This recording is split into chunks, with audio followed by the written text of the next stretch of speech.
পাথর বোঝাই লরির চাপায় প্রাণ গেল অনেকের। রাস্তা থেকে টাকা তুলতে গিয়ে ঘটে এই দুর্ঘটনাটি। রাস্তা থেকে টাকা তুলতে গিয়ে পাথর বোঝাই লরিতে ধাওয়া করেছিল পুলিশ, যার জেরে নিয়ন্ত্রণ হারিয়ে পাথর বোঝাই লরির চালক চাপা দিয়েছিলেন অনেক পথচারীকে। কয়েক বছর আগে সেই স্মৃতি উস্কে দিল ভাঙড়।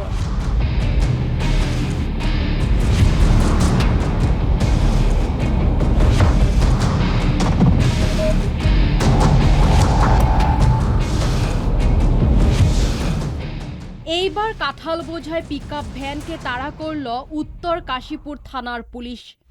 নিজের এলাকা ছেড়ে পিকআপ ভ্যানকে তাড়া করে ভাঙড় এলাকায় চলে যায় পুলিশের গাড়ি। দ্রুত গতিতে পালানোর সময় পিকআপ ভ্যানের চালক নিয়ন্ত্রণ হারিয়ে ধাক্কা মারে রাস্তার পাশে থাকা একটি ল্যাম্প পোস্টে। বুধবার ভোর 3:30 নাগাদ ঘটনাটি ঘটেছে ভাঙড় ঘটকপুর রোডের পাকিজা সিনেমা হলের কাছে। এই ঘটনায় পিকআপ ভ্যানের চালক ও তার সহকারী গুরুতর জখম হয়েছেন।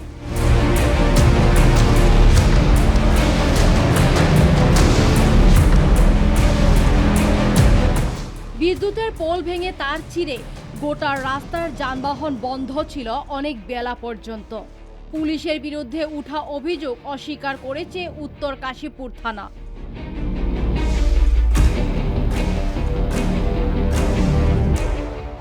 কলকাতা থেকে কমল দত্তের report, the news plus Bangla.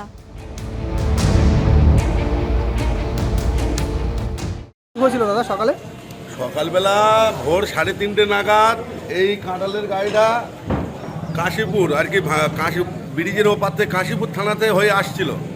Kashipur থানাটা জাল গাড়ি এই কাঁঠাল গাড়িকে তাড়া করে তার মানে এই ড্রাইভার যেটা বললো যে আমার কাছে 20 টাকা চেয়েছিল, 100 টাকা চেয়েছে, আমি 20 টাকা দিচ্ছিলাম, লাইনি, যার জন্য ওরা আমাকে তেড়ে এসে এই বলতো। কিন্তু এই সামনে একটা রডের গাড়ি দাঁড়িয়ে ছিল, ওই গাড়ি দাঁড়িয়ে থাকার ফলে এই গাড়িটি স্পিড আসছিল, যেহেতু বাজার ধরতে হবে, এই গাড়িটি স্পিড আসছিল, এ সাইড নিতে গিয়েছে কাশীপুর থানার যে গাড়িটা ও তেড়ে আসছিল, ও একে বেড দিয়ে বলে সামনে ঢুকতে দিয়েছে। ও আর লাইন না দেখতে পেয়ে ওই সামনে ইয়েতে মেরে দিয়েছে তোমার পোস্টারে। এটাই কাঁঠালের গাড়ি, কিন্তু অ্যাকচুয়ালি ওই গাড়িটা তেড়ে না আনলে এই দুর্ঘটনা ঘটতো না।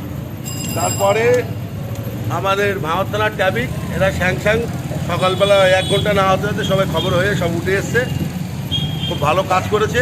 কিন্তু কাশীপুর থানাতে যে গাড়িটা তেড়ে এসেছিল, এই গাড়িটা যেই অ্যাক্সিডেন্ট করেছে ওই আর 1 সেকেন্ড এখানে দাঁড়ায়নি, এখানে পালিয়েছে।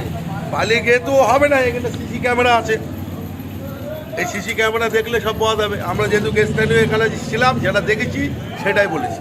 আপনার নাম? আমার নাম রমজান আলী মোল্লা, আমার বাড়ি এই গ্রামেই। কি হয়েছিল? ঘটনা ঠিক কি ঘটেছিল? ঘটনাটা ঘটেছিল, পুলিশ ভ্যান কাঁঠালে থেকে আমাকে তাড়া করে নিয়ে এসছে। এখানে এসছি, একটা গাড়ি দাঁড়িয়ে ছিল, ও এসে দাঁড়িয়েছে এখানে সাইড হবে। এবার ও বাঁদিকে গ্যাপ পেয়ে 2 গাড়ির মিডিল দিয়ে ঢুকে আমাকে চেপে পোস্টারের সঙ্গে সাঁটিয়ে দিয়েছে। কে সাঁটিয়েছে? পুলিশ ভ্যান সাঁটিয়ে দিয়ে ও পুলিশ ভ্যান চলে গেছে সোজা ঘটপুকুরের দিকে, আর আমি দাঁড়িয়ে গেছি এখানে। তো পুলিশ ভ্যান কোথা থেকে তাড়া করেছে? ভাঙড় ব্রিজে ওখান থেকে, ব্রিজের ওপার থেকে? ওপার থেকে। কেন তাড়া করেছে? পয়সা নেওয়ার জন্য তাড়া করেছে। আপনি এখানে দাঁড়াননি? আমি ওখানে দাঁড়িয়েছিলাম, 20 টাকা দিতে গেছি, 20 টাকা নেয়নি। কি বললো? ও বলছে কি 100 টাকা দিতে হবে। আমি বললাম আমার হাত ধরার টাইম হয়ে গেছে, আমার কাছে 100 টাকা নেই, 20 টাকা দিচ্ছি। দিয়ে ও নেয়নি, আমি চলে এসেছি, ও আমাকে তাড়া করে নিয়ে চলে এসেছে। তারপর কি হলো? তারপরে এখানে এসে ও একটা গাড়ি দাঁড়িয়ে আছে, ও 2 গাড়ির মিডিল দিয়ে ঢুকে আমাকে চেপে সাইড করে দিয়ে আমার গাড়ি পোস্টারে লেগে গেছে, ও পালিয়ে গেছে।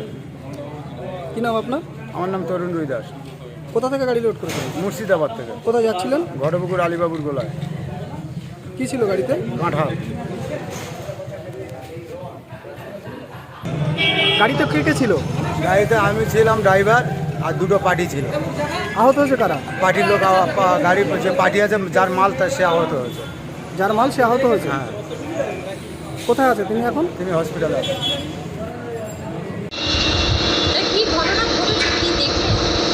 হ্যাঁ, আমার বাড়ি হচ্ছে কালিকাপুর নস্করপাড়া। আমার দোকান এখানে গোবিন্দপুরে। আমি দোকানে এসে দেখলাম যে কারেন্টের তার সব ছিঁড়ে পড়ে আছে। এখানে অনেক পাবলিক দাঁড়িয়েছিল, পাবলিকের কাছে শুনলাম, বলল যে এরকম উত্তর কাশীপুর থেকে একটা গাড়ি 107 গাড়ি এখানে এসে নিয়ন্ত্রণ হারিয়ে পোস্টে ধাক্কা মেরে দেয়।